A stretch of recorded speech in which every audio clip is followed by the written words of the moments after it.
Ce gros schéma, ça amène l'eau au pied du barrage.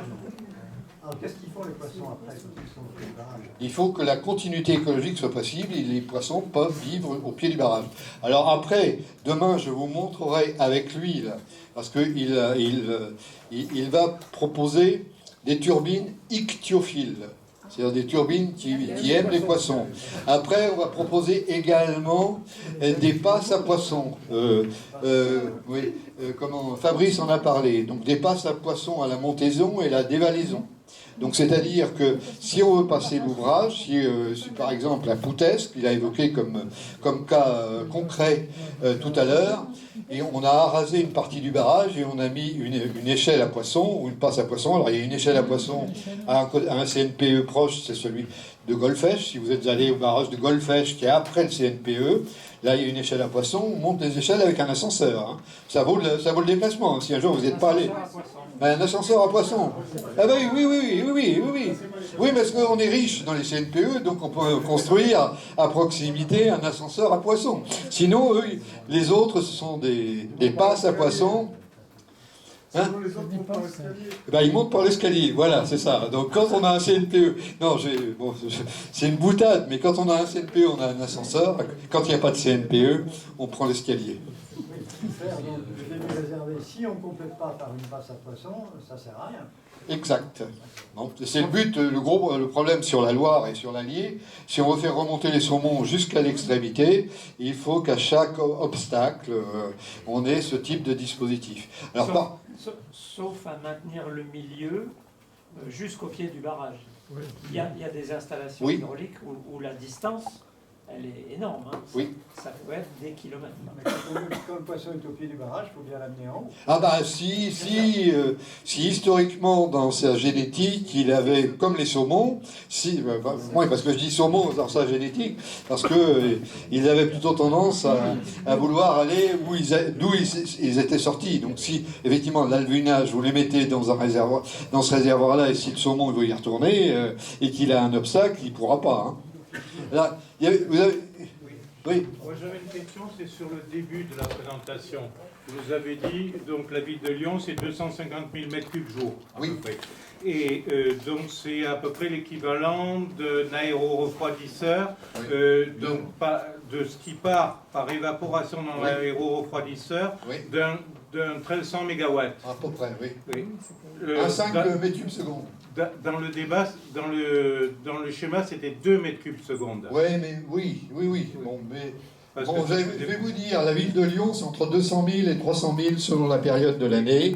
Je vous ai donné 250 000. C'était pour vous donner l'ordre de grandeur.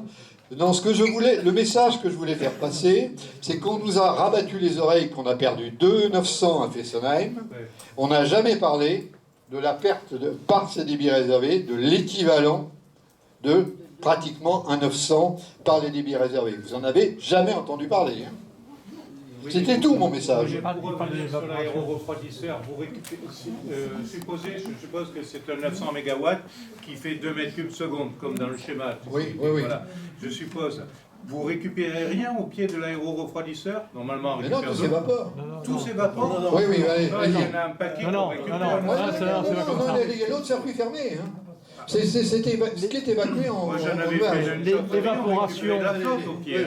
l'évaporation pour un aéroréfrigérant... Tiens, vas-y, Joseph. L'évaporation pour un aéroréfrigérant d'un 1000 MW, c'est de l'ordre de 500 litres par seconde. L'évaporation. Oui, voilà. Le reste, ça c'est pas perdu, c'est récupéré. Oui. Et il y a des rejets, il y a de la déconcentration, il y a de la purge, donc tout le reste repart à la rivière. Justement, donc ce que je voulais montrer, c'est que c'est pas 2 m3 secondes qui partent. Non, c'est pas tout à fait 2. C'est 4 fois moins. Donc c'est infiniment... 4 tranches alors, si vous voulez. C'est infiniment moins que la console de la ville de Lyon. 4 tranches, un site, oui. C'est beaucoup moins. Donc, parce que moi j'étais étonné par ces chiffres, j'avais pas vu... Moi aussi j'ai été étonné. Donc j'ai pas dans le nucléaire. Non, mais j'ai peut-être poussé le bouchon un peu loin. Si c'est pas une tranche, c'est les 4 tranches. Ah voilà, donc c'est pas pareil. Oui. I agree. Oui, pour un 1500 MW, 1300, 1400 MW comme il y avait à Chaux, C'est 50. C'est 50 mètres cubes. Non, ça marche plus. Oui, vas-y. 50 mètres cubes secondes. C'est 50 mètres cubes par seconde de prise d'eau. Ouvert. Pardon? C'est 50 mètres cubes de prise d'eau par seconde. Ça part à l'aéroréfrigérant. Il y a 2 mètres cubes qui partent en évaporation et 48 mètres cubes qui reviennent à la rivière. Oui, c'est énorme. Bon. Or, 2 mètres cubes par seconde, C'est ce qu'on 2 veut. mètres cubes par seconde, c'est ce que je vais dire avec chaud. 2 mètres cubes par seconde fois 86 400 secondes, ça fait moins que 250 000 mètres cubes. Oui, ben ça fait 172 000. C'est 2 mètres cubes par seconde. Oui. Je travaille pas dans le nucléaire. Moi, j'ai été étonné de la consommation d'une ville de Lyon d'2 millions. Oui, ça m'étonne pas. 250 000 mètres Oui, cubes. mais c'est pour relativiser par rapport à ce qu'on fait avec un ou une tranche, ou deux ou quatre tranches sur un CTE. Oui, vas-y. Moi, je suis sceptique sur la consommation de la ville de Lyon, parce que un habitant consomme à peu près 100 et quelques litres par jour. Un habitant. Il y a 1,2 million là. En eau potable. Il y en a 1,2 Et million. après, il y a toutes les infrastructures. Oui. Il lave les rues, etc. Non, ça m'a étonné. Donc, J'attends à mon le avis, papier. C'est sans doute plus que ça. Oui. Maintenant, là, pour une tranche, je pourrais vous donner des chiffres plus précis parce que moi, j'ai travaillé là-dedans. Mais les 50 mètres cubes par seconde, c'est du circuit complètement fermé. Hein, d'accord.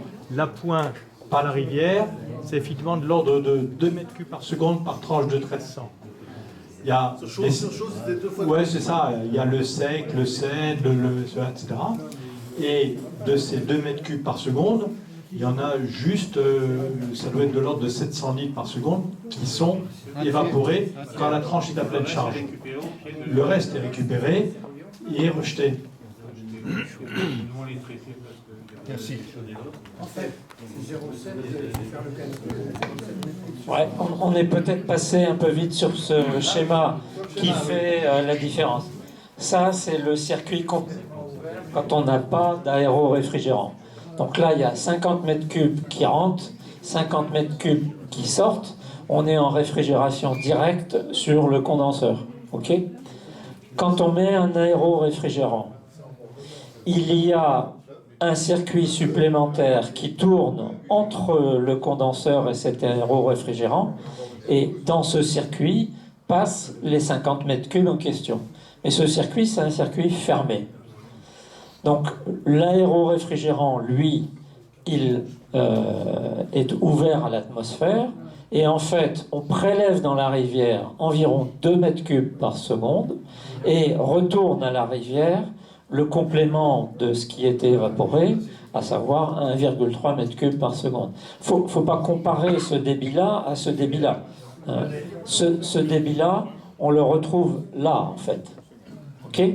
C'est pas du d'après les documents EDF, leur document annuel sur les prélèvements d'eau, pour un réacteur ordre de grandeur des débits d'eau prélevés et évaporés par réacteur.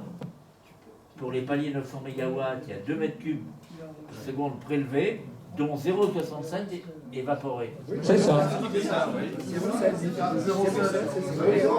Et pour les 1300 MW, c'est 2 mètres cubes prélevés, dont 0,75 évaporés. C'est ça. Hein. C'est moi qui suis allé plus, j'ai emprunté. Alors, quand on est en circuit ouvert, il faut faire attention à une chose.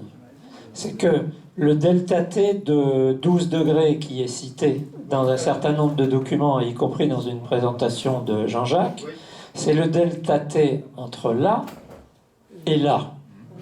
Mais après, il y a un mélange avec la rivière. Donc, c'est pas toute la rivière qui se retrouve à 12 degrés de plus qu'à l'amont, évidemment. Surtout que les concepteurs sont pas idiots. Ils calculent si la rivière a un débit suffisant pour que l'échauffement soit pas trop élevé par rapport au débit de la rivière. C'est ce qui fait que pour le Rhône, on a pu au début mettre 2 centrales sur 4 à Bugey en circuit ouvert, comme ça, mais les 2 autres, il a fallu les mettre en circuit fermé parce que l'échauffement aurait été trop important. Après, à la Val de Lyon, on retrouve la centrale de Saint-Alban qui a bénéficié, elle, de l'apport de la Saône. C'est-à-dire que, en fait, la Saône plus le Rhône assurait un débit suffisant pour que les 2 réacteurs de 1300 de Saint-Alban puissent être en circuit ouvert direct. Ok ? Après, Cruas, alors, en